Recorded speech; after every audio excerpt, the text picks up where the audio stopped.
Hello, I'm Paul Beckwith, and in this video, I want to delve into the details of the North Atlantic.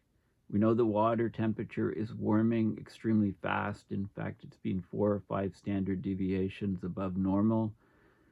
And a paper just came out just within the last few days that looks in great detail at the whole North Atlantic region and how it's warming and how that's changing the salinity and the temperature, of course, of the water and the density.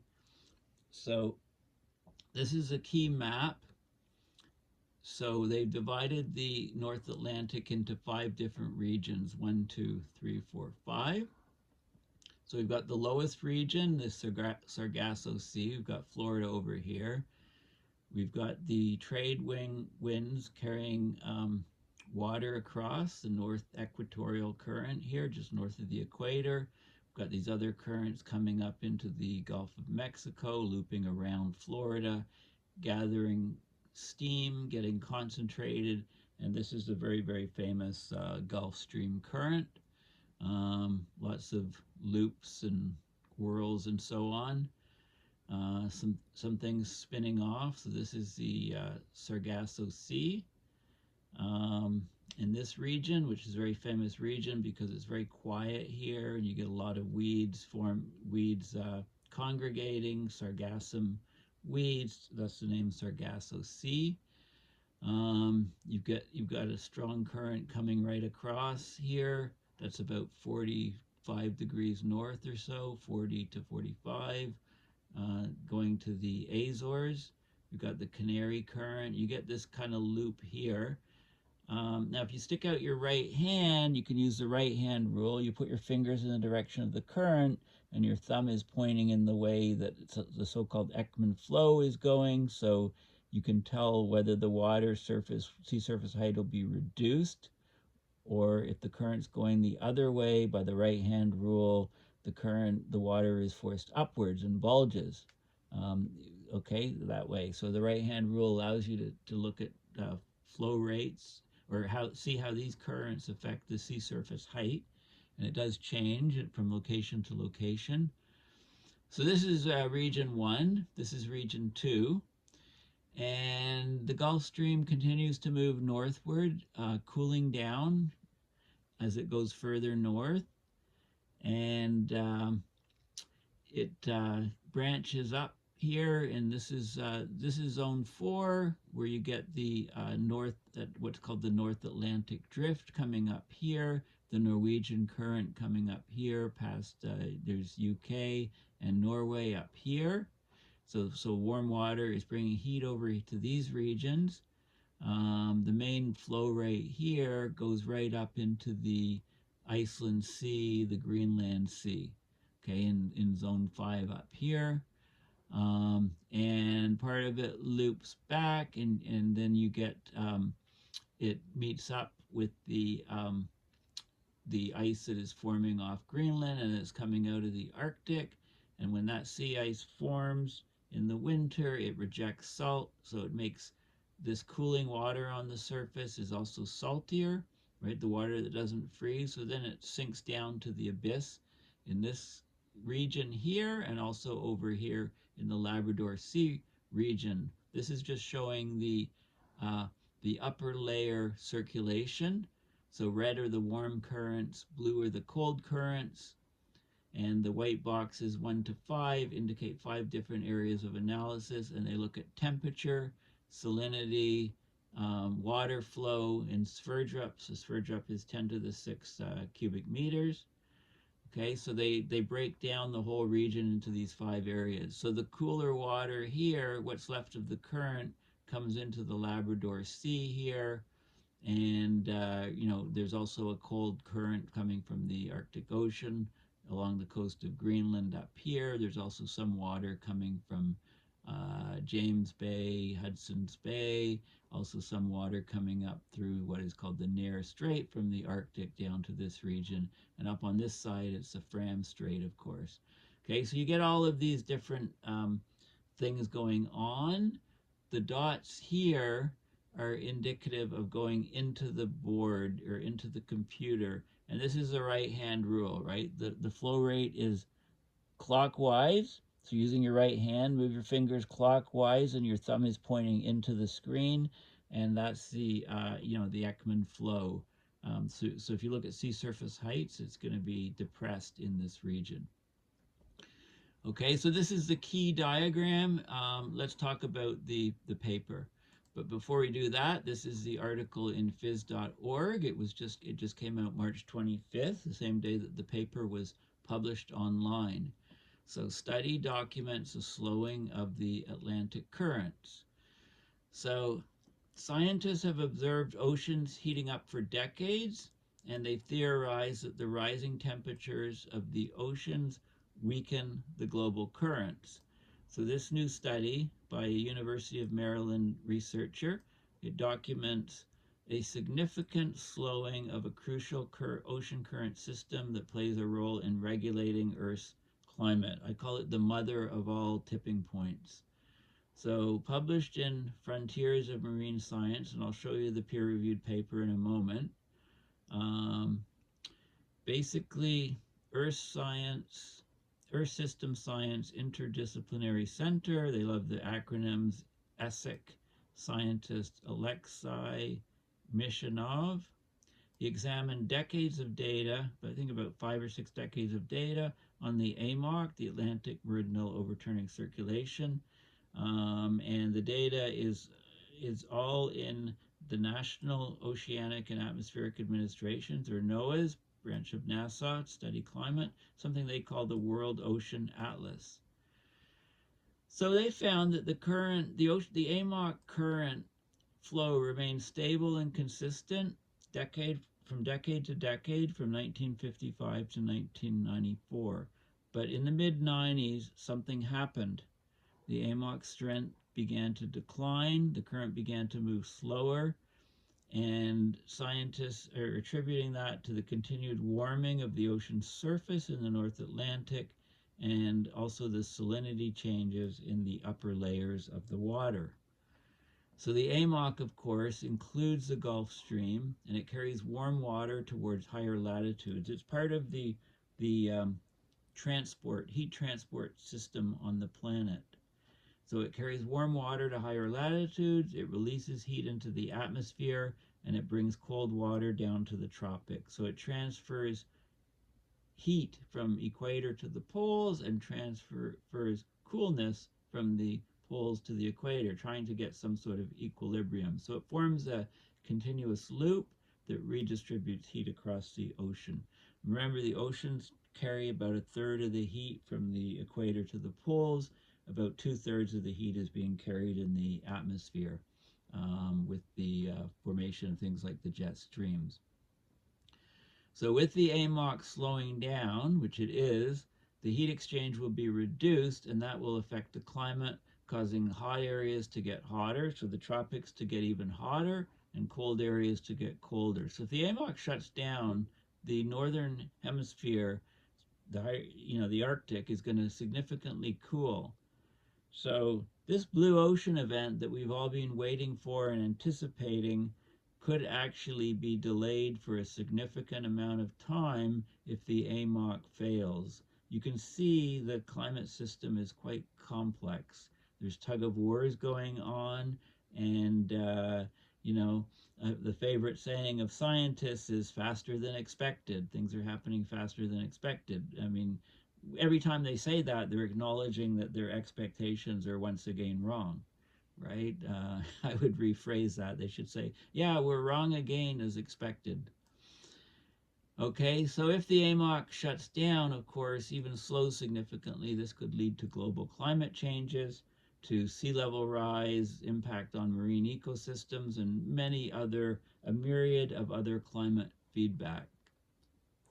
Now, it's hard to believe, you probably remember, unless you're young, super young, that the highly exaggerated and fictionalized dynamic that powered the plot of the 2004 Hollywood disaster blockbuster, The Day After Tomorrow. It's an awesome movie. If you haven't seen it, put it on your must-see list. It's probably online or on Netflix at this stage. So in this movie, the flow of fresh water from melting glaciers led to a sudden collapse of the North Atlantic Ocean currents, and there were outlandish effects like global superstorms and glaciers across much of the northern hemisphere. So Hollywood basically had the AMOC shut off in a week or two, and then boom, all hell broke loose. But these are Hollywood fantasies, right? Nothing like this can happen at the rate at which it happens in the movie. But however, science shows that substantial slowing of the AMOC will result in significant climate change that cannot be foreseen and predicted easily. So that's one of the things I'm trying to do, figure out what it's going to mean. So we need to pay attention to the AMOC, what it does, and how it's changing. So in this paper, the authors believe that the key to understanding the ocean climate trajectory, what it's going to do, where it's heading, is identifying how the North Atlantic climate responds to ongoing surface warming over decadal time spans. So they used the World Ocean Atlas. They looked at data from 1955 to 2017 and climate reanalysis data on wind stress changes over decades and sea surface height from this simple ocean data assimilation project, which is called SODA, S-O-D-A in short, to find fingerprints of the AMOC and the dynamics and see how it was changing. So basically the entire North Atlantic is warming, and recently we've been 4 or 5 standard deviations above the norm. But there's radically different things happening in different regions of the North Atlantic over decades. Okay, so the temperatures gradually increased from 1955 to 2017, but it's it's increasing differently in different regions. So in the more northern Atlantic from 1955 to 1994, it actually dropped slightly, but then it rose from 1995 to 2017. There's some other patterns that can also be seen in the salinity of the water, the saltiness, and also the density. And of course, density of seawater is a factor of temperature and also of the salt concentration, because of course salt is heavier than water. So if you've got salt in the seawater, it makes it heavier than fresh water. So they looked at the variation in each of these 5 different regions of basically temperature, salinity, ocean currents, and density, and they come up with the conclusion that the present situation may not predict what the future may hold, including whether the AMOC slowdown will persist, accelerate, or diminish over the next decades. But scenarios involving the shutdown, slowdown, or collapse of the AMOC, they couldn't dismiss those scenarios. There's a very real probability that the slowdown will get across a threshold and the AMOC will just collapse, and then the mother of all tipping points has occurred, and everything in the world will basically change. Okay, so that's the gist of this article in phys.org. So let's have a look at the region. So I love Google, just play around with Google and you can see, the whole North Atlantic region, and you can, see the depths and see structure and information, but on Google Earth. And you can get overlays of different parameters and on like .kml files or whatever they're called, and put them, and then you can see all this stuff on Google Earth. I'll have to do that soon. I haven't seen anybody do that for a while. But let's go to Earth Null School. So Earth Null School, of course, I showed you basically how to use it. We're looking at ocean currents right now, and you can see you can see these whirls happening real time, basically, of what the ocean currents are doing. The branches breaking off, the whirls, the gyrations, and a bit of chaotic nature as it gets out. It doesn't look like it's going right across. It looks like it's kind of breaking up and stalling. You can see currents coming down here and so on.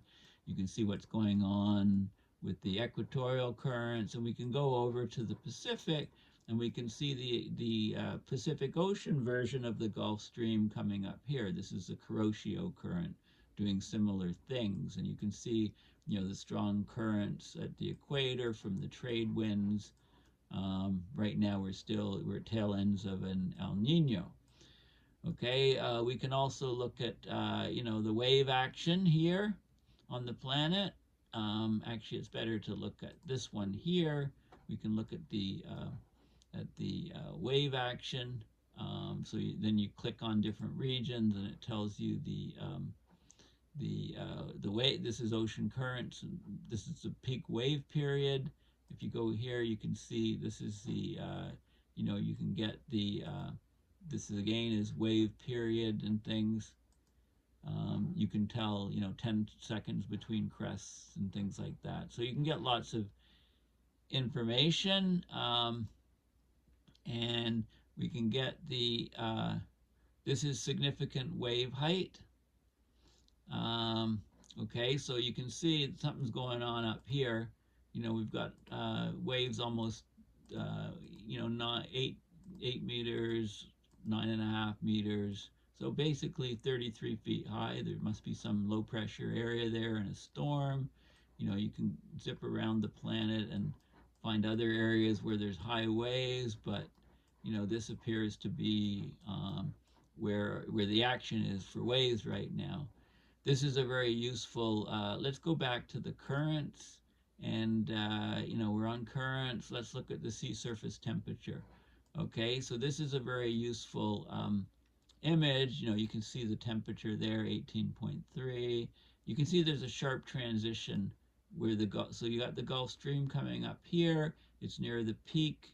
It's near the sharp division between temperatures, higher temperatures and the colder temperatures. So the temperature, it's about 4 or 5 degrees in this region, 2.5.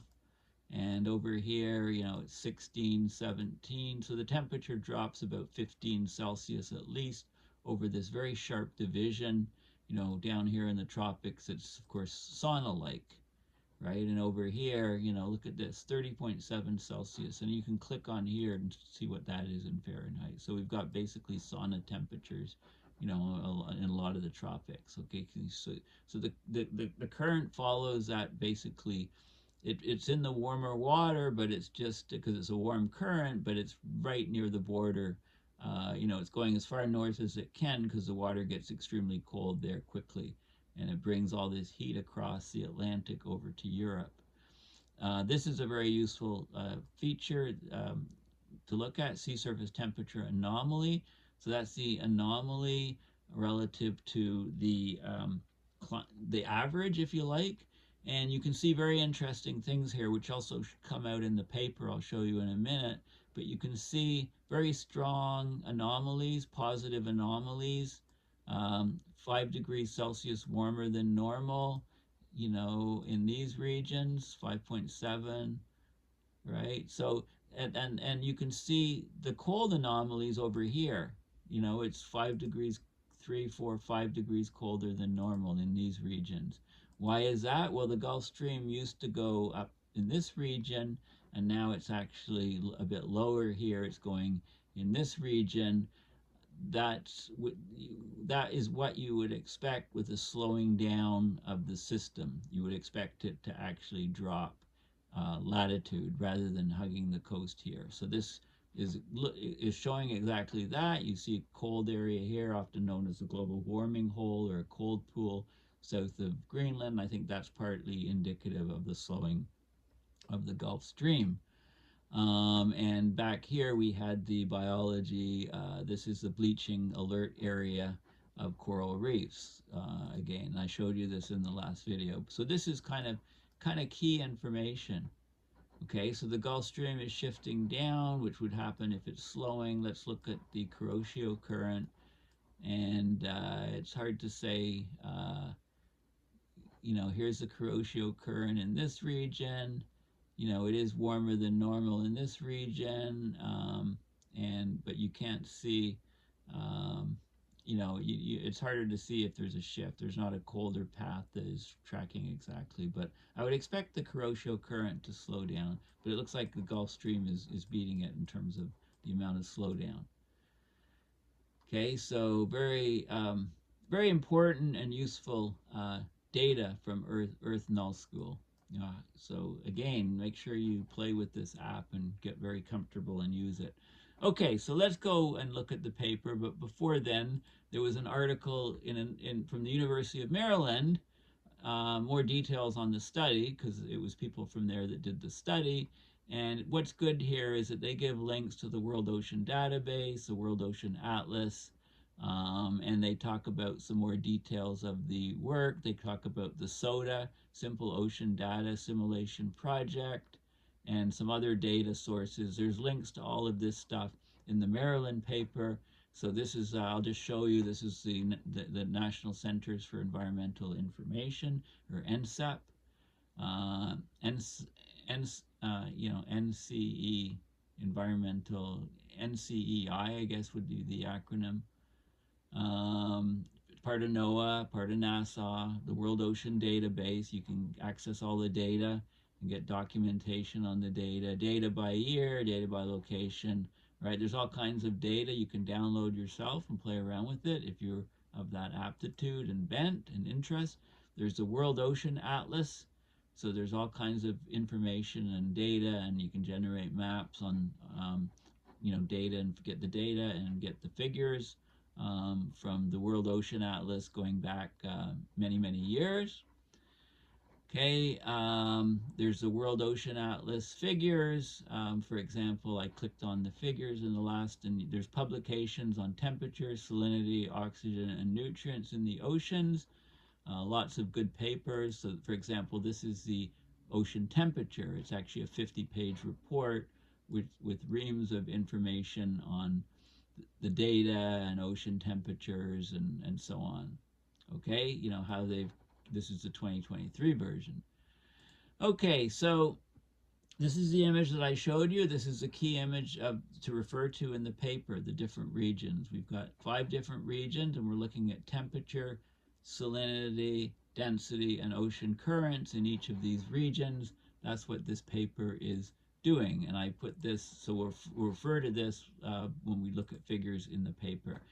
Now, this paper, okay, so let's have a look at what it says here. But before we do that, I just want to define, the term in situ is used quite often. It just means in the original place, or situated in the original place. Okay, it's important to remember that. If you're looking at measuring something in situ, you're right there where it's happening. The paper, this paper I'm going to show you, it references this paper, which I did a separate video on, the Ditlevsen. They have good dinner table conversation, I'm sure. This couple, or it could be brother and sister, talking about the forthcoming collapse of the AMOC. And I should point out, it's very important that, the AMOC, if the AMOC actually shuts down and fails, even if it weakens significantly, it diminishes the recent Arctic sea ice loss.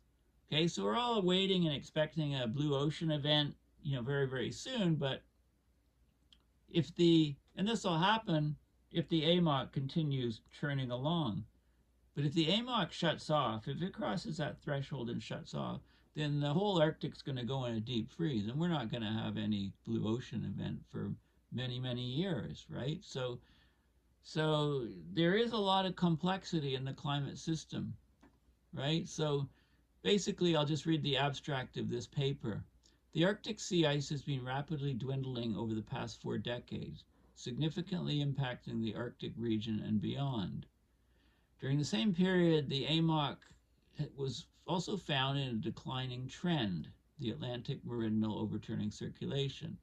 So this paper investigates the role of the AMOC in recent Arctic sea ice changes by comparing simulations under the community climate system model with a decelerated AMOC and also with a stationary AMOC. So the weakened AMOC can actually slow down the decline rates of Arctic sea ice area and volume by 36% and 22% between 1980 and 2020, respectively.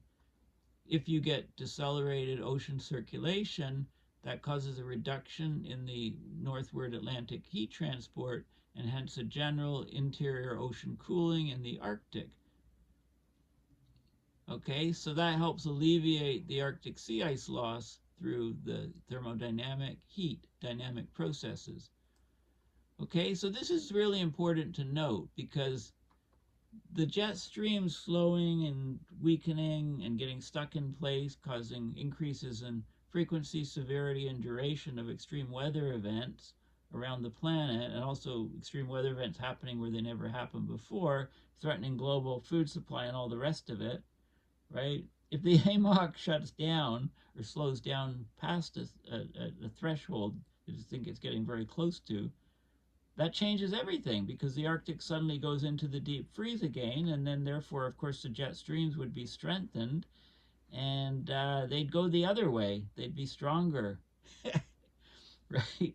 So it's really, you got to keep that in mind. There's all of these factors, these wrenches in the system.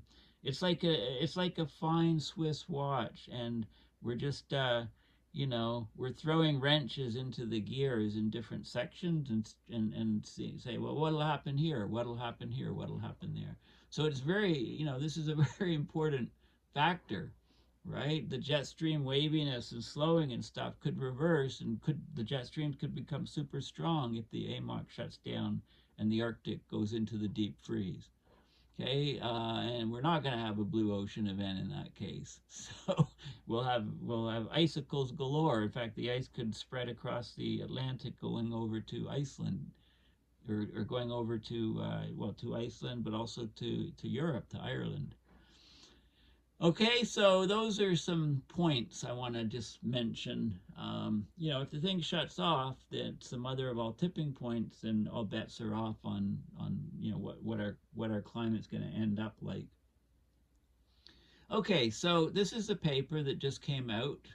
It's open access. It just came out February 22nd, 2024.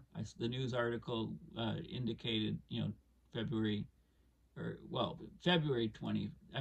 So it came out last month, but it was published last month, I guess. But the article, and I thought it just came out.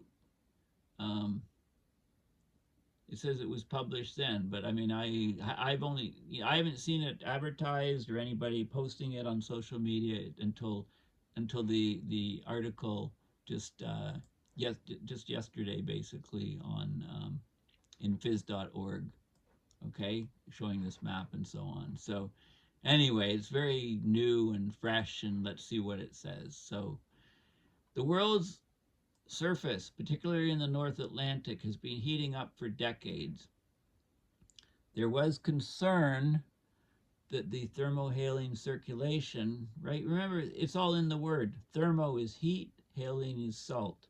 So it's a heat, salt-driven circulation, and essential climate variables like temperature, water salinity, density, right, is a function of both of these, could undergo substantial changes in response to this surface warming. The Atlantic Meridional Overturning Circulation, AMOC, has changed noticeably over the last centennial and possibly slowed down in recent decades. Okay, well, we know it's slowed down in recent decades, but I'm not sure why they put possibly in there. Therefore, concerns about the future of the North Atlantic Ocean current are warranted. The key to understanding the North Atlantic current climate trajectory is to identify how the decadal climate responds to ongoing surface warming. So they split things up. This issue is addressed using in situ. So you're right there, data from right there in the North Atlantic. It's data from the World Ocean Atlas, and that covers 1955 to 1964. That's the first decade they look at. The last decade in there is 2005 to 2017. It's too bad. It would be nice if they'd put in 2018 to 2024 data, not a full decade, but that would have been helpful, but they didn't. There's also this SODA reanalysis project for the most recent decades, 1980 to 90 and 90 to 2000 and so on. Okay, so those are all fingerprints of the North Atlantic three-dimensional circulation and the dynamics of AMOC. So the entire North Atlantic is systematically warming, but the climate trajectories in the different subregions, right? There's 5 different subregions, right? These are the different subregions, okay? They reveal radically different characteristics of regional decadal variability. They're changing in different ways. There's a slowdown of the thermohaline geostrophic circulation everywhere in the North Atlantic during the most recent decade. So every section, every region, those 5 regions, the surface currents have slowed down. The thermohaline currents have slowed down. So it's happening. The warming trends in the subpolar North Atlantic are lagging behind the subtropical gyre and the Nordic seas warming by at least a decade. Okay, so the subtropical gyre and the Nordic seas are warming much faster than the other regions. The climate and circulation in the North Atlantic remained robust, not much change from 1955 to 1994, but in the last 2 decades, so 1995 to 2004, 2005 to 2015, well, 2017, they say, was marked by, there was a noticeable reduction in AMOC strength, and that's probably linked to changes in the geometry and strength of the whole Gulf Stream system. Okay, so let's look at the figures. Okay, so this is a key map, which I have over on this page here. That's the key map showing all of the surface currents, showing the temperatures basically, red warm, pink is cooling off, blue is cold, showing the different gyres and so on in the different regions. And remember that we get chimneys up in this region, the Greenland Sea, Iceland Sea, Greenland Sea, where the warm water descends to the abyss, and also happens in the Labrador Sea. Call them chimneys, if you like. The water comes up and goes down the chimney to the bottom of the ocean. Okay, so let's look at the data. Okay, so there's something called the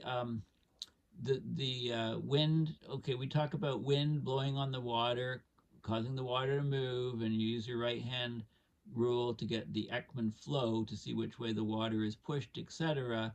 And you can take this cross product, the curl of the zero, and so wind stress curl. Where's the wind stress curl? 0. It's in this line up here, and you can look at the graphs of over time at this point, and this point through the data set, and you can see that the location hasn't changed that much. So we're looking at this location, how it's changed in latitude over time, hasn't changed that much, slight increase. So this lower one here is about 38 degrees north or so.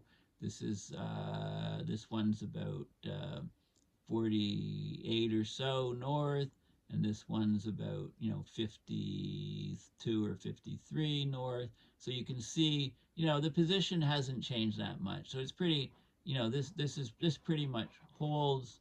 We get the Gulf Stream coming up across here. This is kind of explaining why it doesn't go lower. And you can see these are changes. These are more finer detail changes.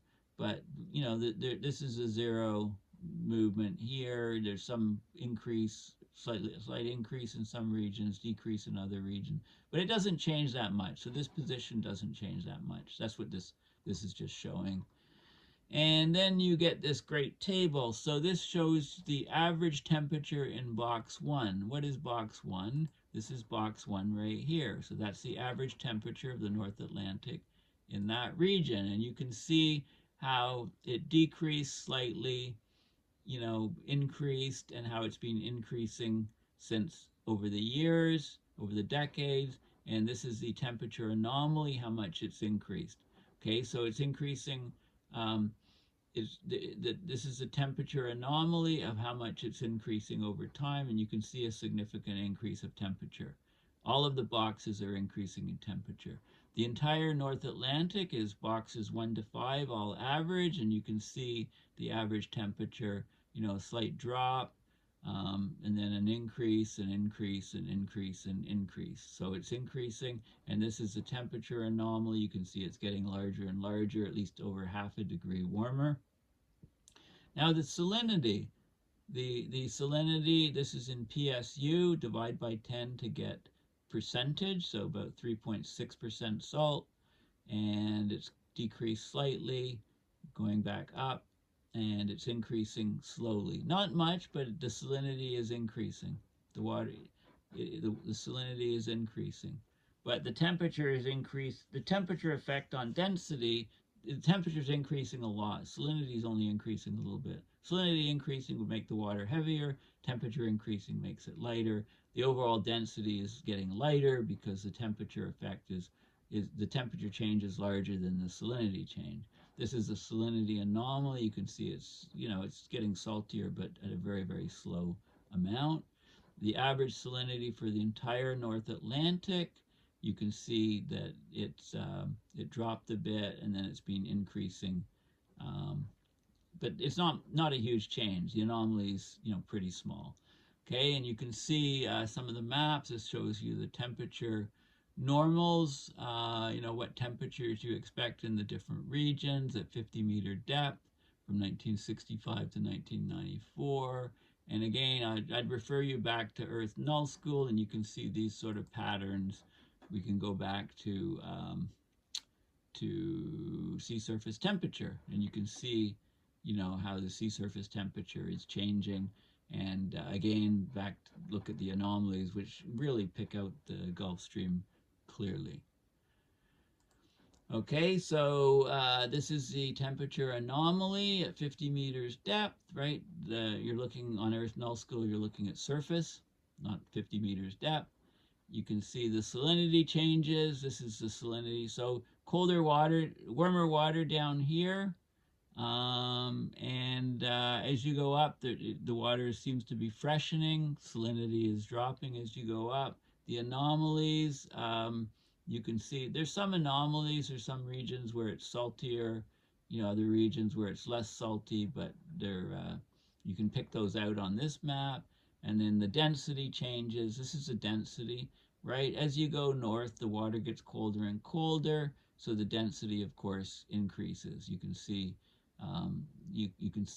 and this is the anomalies at 50 meters depth. You can see there's some structure. Okay, so lots of details. This is the ocean currents. This is something called the dynamic velocity vectors at 50 meters. You can see the changes in the ocean currents, where they're strengthening, where they're weakening, etc. This is the kinetic energy, which is the 1/2 mv squared basically, or rho v squared in the case of a fluid. You can see the kinetic energy, and this is something called the true method, another data set to get it, and you can see similarities, but there's some differences between the two and the anomalies. The kinetic energy was increasing slightly, and it's increasing, but there's been a sharp drop in this decade compared to the previous one, as things are slowing down. The kinetic energy, dynamic, and true. You can see that sort of effect in both, slowing down. Now this is really interesting. This is showing the temperature from decade to decade at 50 meters, 200 meters, 500 meters, and 1,000 meter water depths. And you can see this is the whole North Atlantic domain. And this is, so increases in temperature. The biggest increase is at 50 meters. Biggest, even more, would be at the surface. They should have the surface here too, but they don't. And then 200 meters is a big increase. 500 meters a bit less, and a bit less at 1,000 meters. So the water is warming throughout the entire water column in the North Atlantic, more so closer to the surface. That's what this is showing. This is, now it shows the different regions. So box 3, let's go back to here. So box 3 is up here. This is in the Labrador Sea. You know, we've got the nearest strait coming down. We've got the Labrador Sea, and Labrador Current over here. Okay, so this is just between Labrador and Greenland, box 3, and you can see the temperatures actually dropped, and then they significantly increased in 1995 to 2004, and also in 2005 to 2017. But there's, you know, it actually cooled in the deeper water. So there's things going on. There's structure going on. Box 1 is over here again, the Sargasso Sea. Okay, warming. Box 4 is up here, the North Atlantic Drift area, just, you know, the area off Europe and Norway. You can see, you know, changes here, big jump here, big jump here in box 2, big jump in box 5. So box 2 here and box 5, big jumps in temperature. Okay, so you can get the structure of the whole North Atlantic. And this is, so that's all temperature changes. These are salinity anomalies. Again, for all the North Atlantic, it's getting saltier and saltier, but mostly in the last couple decades. This is, and again, box 3, it got saltier and dropped off. So you can see the structure. So if we want to see whether the AMOC's going to crash, we need to study this stuff in great detail in the different regions. Like, look at the huge rise in salinity in box 4, which is up here in this region here, right? Huge change, huge increase in salinity. You know, why is that happening? Even more so in box 5. So the further, look at the change here. Not much change, you know, in box 5 in salinity, and then suddenly you get a huge jump in salinity. This is a massive jump in salinity. Suddenly it's all really salty water up here in box 5. Okay, so what does that mean? And then you can look at density. Of course, density is a factor of temperature and salinity. This is density anomaly, grams per cubic centimeter. And you can see the water is getting lighter and lighter. Okay, and that's because it's warming so much more than it's getting saltier. Okay, that's in all the North Atlantic, and not much change in 3, big change in 1. Density is greatly increasing in 1, which is down in this region here. Box 4, box 2, it's also, it's the density anomaly. It's getting much lighter water. Where is it really important? Okay, box 3 and box 5 are the really important regions, because that's where the water descends to the abyss, down the chimneys. Box 3 and box 5. So this is box 3. Not much change in box 3, not much change in box 5. It's getting a little bit lighter. So that's good. If those changes were huge, then it's likely to disrupt the chimneys even more. So anyway, and then there's discussion. There's the transport of water in sphere drops. This is across 50 degrees north. Okay, between 45 west and 20 west. 45 west and 20 west, 50 north. So this is the line. That's the water current north of here. And between, what latitudes did I say? 45 and 20 west. So this is 40, 45, and 20 west would be from here to here. So this is, in this region here, the water transport north. That's what that's looking at. And you can see a drop, a decrease over the last 3 decades. That's from the SODA data. This is from the dynamic data. You just have the 2 decades comparison where, you know, it was increasing slightly and then dropped. This is across 65 west. Between, okay, so now this is the horizontal flow of transport in sphere drops across 65 west, between 35 and 43 north, across 65 west.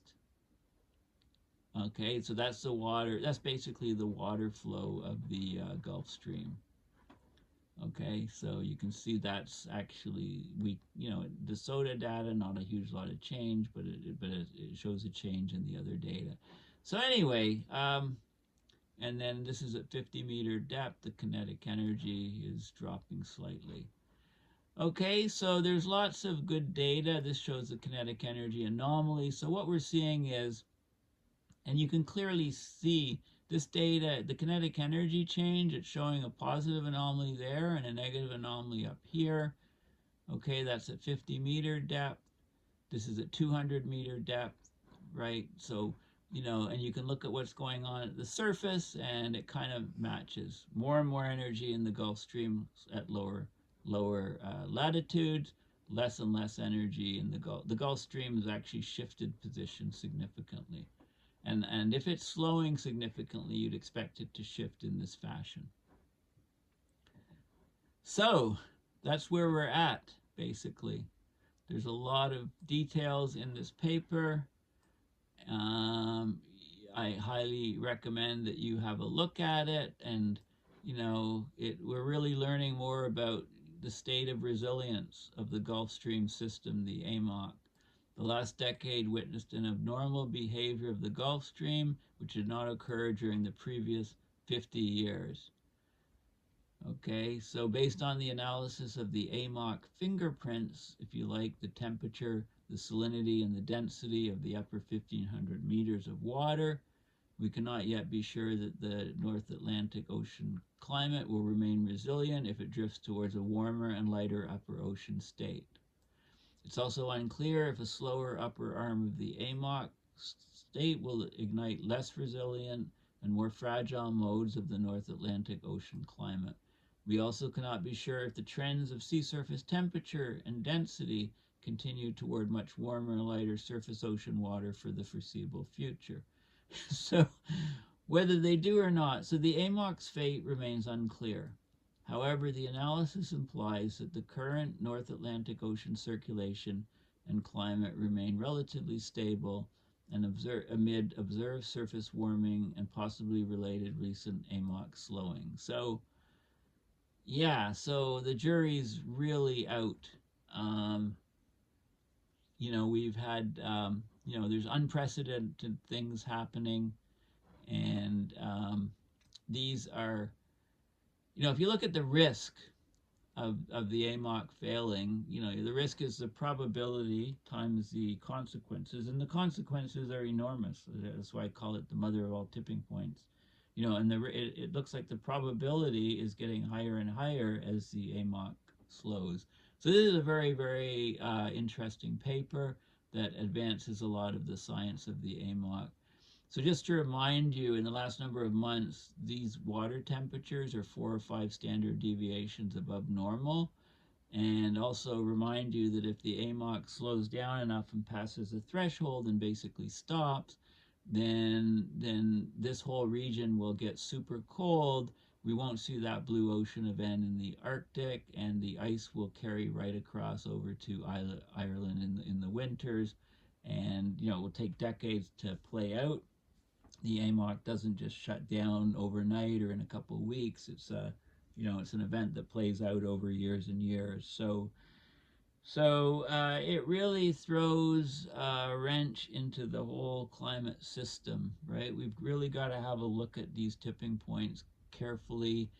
And I still need to talk about this report on global tipping points. It's a almost 500-page report on global tipping points that came out towards the end of last year around the COP time in Dubai. So anyway, thank you for listening. Please consider donating to my PayPal to support my research and videos.